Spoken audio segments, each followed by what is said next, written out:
Mark, 11 games into the season, so basically a quarter of the way. How happy are you with the way that things have bedded in so far? Yeah, I'm quite content. We've got,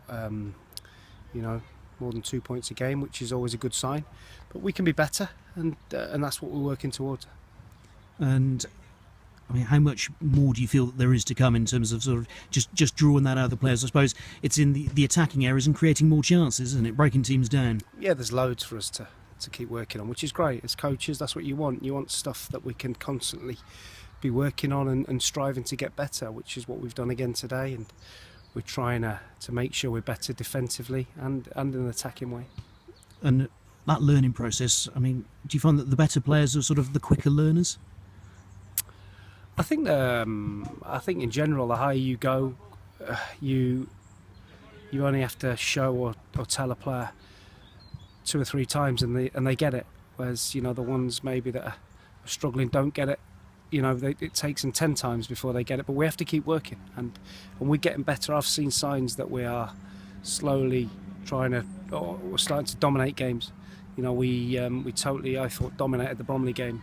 It wasn't a 5-0 performance, scoreline, but in terms of performance, it was a real dominant one, and I thought it was one we were always going to win. Yeah, and when you're, sort of giving the players that information, is it something from a player's point of view that actually playing a different way, but always being challenged, is actually something you can really relish as a player, because it just keeps them on their toes and they'll feel they're improving? I think if you ask the players, they're enjoying the way we try and play. They're something a little bit different for them, and it probably, whether they stay with us or move on, it enables them to get a decent club, I would think, and because they're adding another string to their bow. And I think that they feel more confident now. And actually, we're on the pitch. I think they felt last week they were always going to get a goal, and they had that courage to stay patient and play how we do to create that chance. And when that belief's coming in and you can see that must be really good for you as well to see that. It was good for me, but more importantly, it's good for the players, because they have that belief that if we stick to what we do and we control as much of the game as we can, we're always going to create things. And then obviously, of course, you're relying on people to put the ball in the back of the net, which is the hardest thing in football to do, isn't it? But the more chances we create, the more chance we have of doing that. Fabien Robert showed that he could put the ball in the back of the net against Cheltenham midweek. I mean, just sort of how much does that sort of bring him into contention? I know it was only County Cup, but even so, you still got to deliver, haven't you? Well, there's never been any doubt about Fab's ability. No doubt whatsoever. He's played in the French Premier League for a number of years. He's played in the Championship in this country, so there's no doubt about his ability. It's just making sure he's right mentally, making sure he's settled, off the pitch, and he's approaches every day in the right way, and we get him on the pitch and get him as many minutes as we can, because you can say it's the County Cup, but Cheltenham had a good team out the other night. Don't make any mistake about that. We had some good players on show, and so did they. And Fab was outstanding for an hour. And that just must give him then a boost of confidence as well.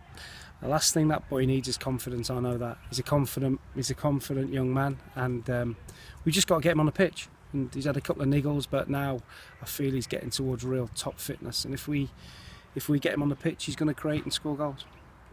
A couple of other players picked up injuries that night. How are Kiefer and Drisser? Kiefer got a nasty gash on his eyebrow. He'll be fine. Gonna throw a few balls up for him to head tomorrow, and I'm sure it'll burst open again. But he wants to be involved, and Drisser's got a little bit of an ankle, a ligament strain. But we'll make a call on him tomorrow, but he should be okay. And apart from the longer term ones, Rob Sinclair and Sam Wedgbury, everyone else okay? Yeah, Sinks has joined in the warm up this morning, so he's back in full training from Monday. So that's another player we have back in the group next week. Excellent news there. Braintree, obviously, they were in the playoffs last season, and I suppose some might say it's a bit of a playoff hangover, if you like. I mean, would you see it that way? No, I think there's different factors, isn't there? Obviously, they lost their manager. They lost a lot of players, and Jamie's had to do a little bit of a rebuilding job. So, whatever level, it takes time when you bring a lot of new players in. It's took time with us, and it's taken Braintree longer because of the amount of new players he's had to bring in. But I'm sure they'll get there in the end. And obviously, Jamie Day was here. Does that make any difference to you, or did it help actually that your times didn't overlap? No, it doesn't make any difference to me. I've spoke to Jamie, when I was at Swindon, and he was here with Adi. I've spoke to him on numerous occasions, and he's a good guy. We speak about players still now, so there's no problem there. Yeah, I mean, Ben Jefford says he's not a bitter person, which obviously, is testament to him, really, isn't it?